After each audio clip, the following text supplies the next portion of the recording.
हफ्ते में 2 बार आता है स्पोर्ट्स का पीरियड और उसमें भी आ जाते हैं मैथ्स वाले टीचर। कहते हैं बेटा आज तो मैं पढ़ाऊंगा।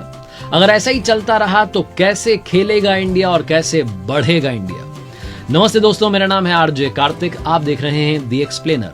आज हम जिस मुद्दे को एक्सप्लेन करेंगे वो है ओलंपिक्स में हमेशा पीछे क्यों रह जाता है अपना भारत।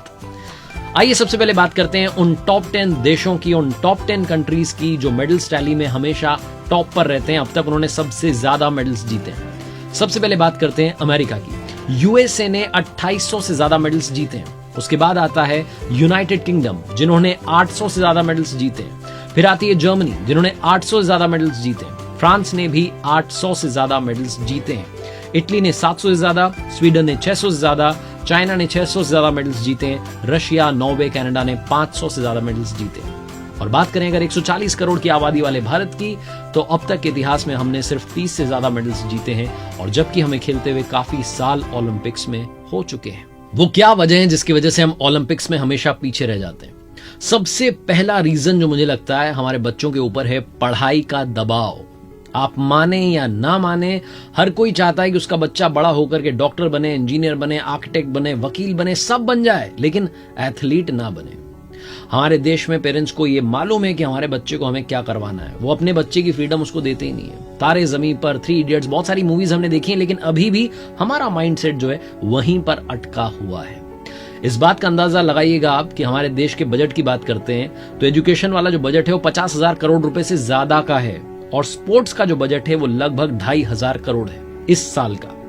हमारे देश में खेलों के लिए इतना कम बजट क्यों रखा गया है? शायद सरकार को भी मालूम है कि पेरेंट्स क्या चाहते हैं, उनका माइंडसेट क्या है। वैसे भी वो खेल को ज्यादा प्रायोरिटी देते नहीं है। स्कूल्स की बात करते हैं, बच्चों की बात करते हैं, उनका स्कूल बैग स्पोर्ट्स किट से ज्यादा भारी होता है। सॉरी, स्पोर्ट्स किट तो होती नहीं है। फिजिकल एजुकेशन की बात करें, ये हर जगह पर कंपलसरी होती है, लेकिन पढ़ाने वाले जो हैं, कोच साहब जो हैं, सिखाने वाले, वो होते ही नहीं है, टीचर होते ही नहीं है। अगर होते भी हैं तो ट्रेंड नहीं होते हैं, उतने एक्सपर्ट नहीं होते हैं जितने की होने चाहिए। दूसरा रीजन जो मुझे लगता है वो है क्रिकेट का दबाव।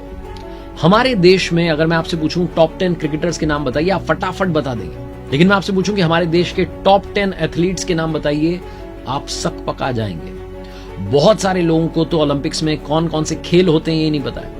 कमलप्रीत कौर जब डिस्कस थ्रो में पहुंची फाइनल में, तब जाकर के लोगों ने टीवी पर देखा कि ओहो, ऐसा भी कोई खेल होता है, इस तरीके से खेलते हैं, ऐसे ऐसे होता है। जानकारी खेलों के लिए बहुत कम है। जो पेरेंट्स अपने बच्चों को आगे बढ़ाना चाहते हैं, वो चाहते हैं कि खेल में बच्चा आगे बढ़े भी, तो वो खेल जो है उसका नाम क्रिकेट हो। वो अपने बच्चों को क्रिकेटर बनाना चाहते हैं, क्योंकि उन्हें लगता है कि बाकी के खेल में जो एथलीट्स हैं उनको उतना सम्मान नहीं मिलता है। हमारे देश में वो एथलीट जो मेडल जीत करके नहीं लाया, उसके बारे में कोई बात ही नहीं करता है, उसको सुविधाएं ही नहीं मिलती है। इसी पर मैं आगे आऊंगा, लेकिन उससे पहले सिर्फ ये कहना चाहता हूं कि जब क्रिकेट की बात आती है, जब क्रिकेट टीम के लिए स्पॉन्सरशिप की बात आती है, तो बहुत सारी कंपनीज आगे आती हैं, बिड लगती है, तब जाके कोई एक सिलेक्ट होती है। लेकिन जब हमारे नेशनल गेम हॉकी की बात आती है, तो एक राज्य जो है वो उसे स्पॉन्सर कर रहा है, ओडिशा, मेंस और विमेंस हॉकी टीम को। कंपनीज इस मामले में थोड़ा पीछे रह गई।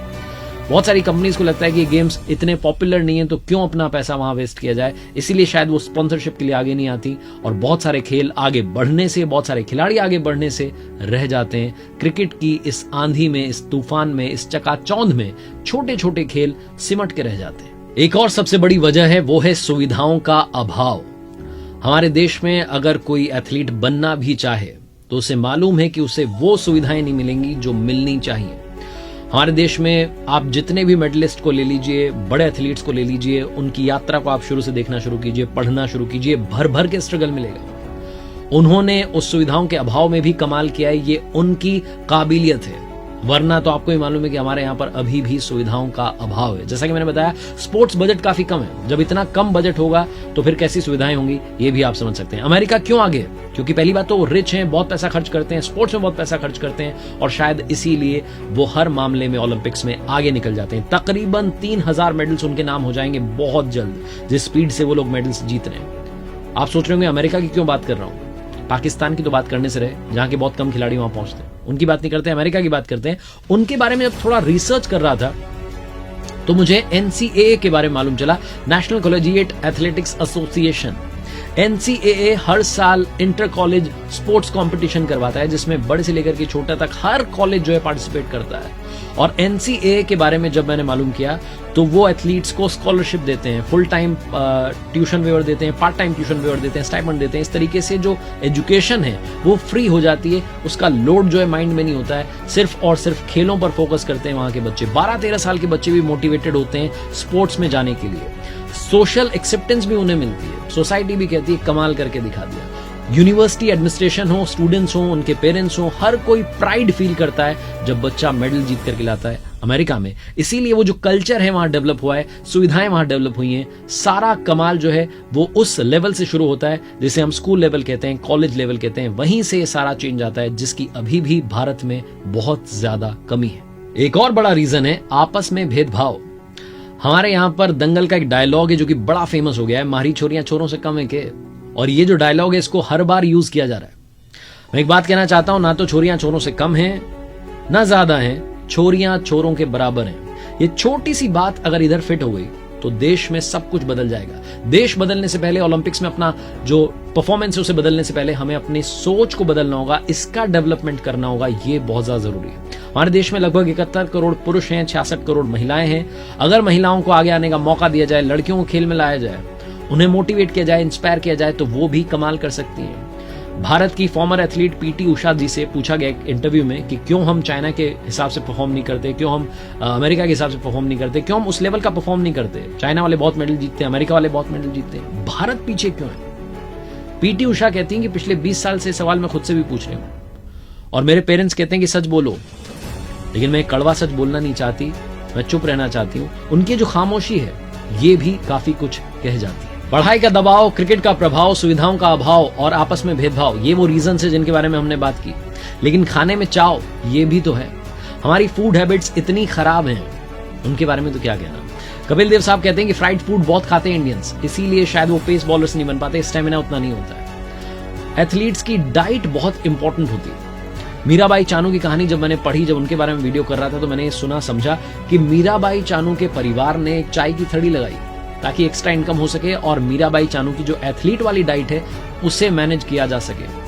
कितने सारे बच्चे बच्चियां होंगे जो एथलीट बनना चाहते होंगे लेकिन डाइट के अभाव में वो रह जाते होंगे। हमारे देश में सवाल बहुत सारे हैं, उनका जवाब सिर्फ ये है कि क्या बदला जा सकता है। ये सवाल सिर्फ सरकार से नहीं, सिस्टम से नहीं, अपने आप से भी पूछेगा। पेरेंट होने के नाते भी अपने आप से पूछेगा, भाई होने के नाते भी अपने आप से पूछेगा कि क्या अपने भाई को, बहन को, क्या मम्मी पापा अपने बच्चों को स्पोर्ट्स में भेजना चाहते हैं। ये बहुत बड़ा सवाल है जो बार बार पूछते रहिएगा, क्योंकि यही सवाल, इसी का जवाब सिस्टम को बदलने पर मजबूर करेगा। आज के इस एक्सप्लेनर वीडियो में बस इन्हीं मुद्दों पर बात करना चाह रहा था ताकि एक बार फिर से हमारा ध्यान इस तरफ जाए। हर मेडल पर खुश होना बड़ी अच्छी बात है। जब भी मेडल आता है, ब्रॉन्ज आए, सिल्वर आए, गोल्ड आए, हम खुश होते हैं, बहुत खुश होते हैं। हमारी सरकारें इनाम बांटती है, लेकिन सिर्फ कुछ मेडल्स पर खुश होकर के रह जाना अच्छी बात नहीं है। आप देख रहे थे आरजे कार्तिक को। देखिए मेरे साथ हर सोमवार सुबह 9:30 बजे एक नई कहानी।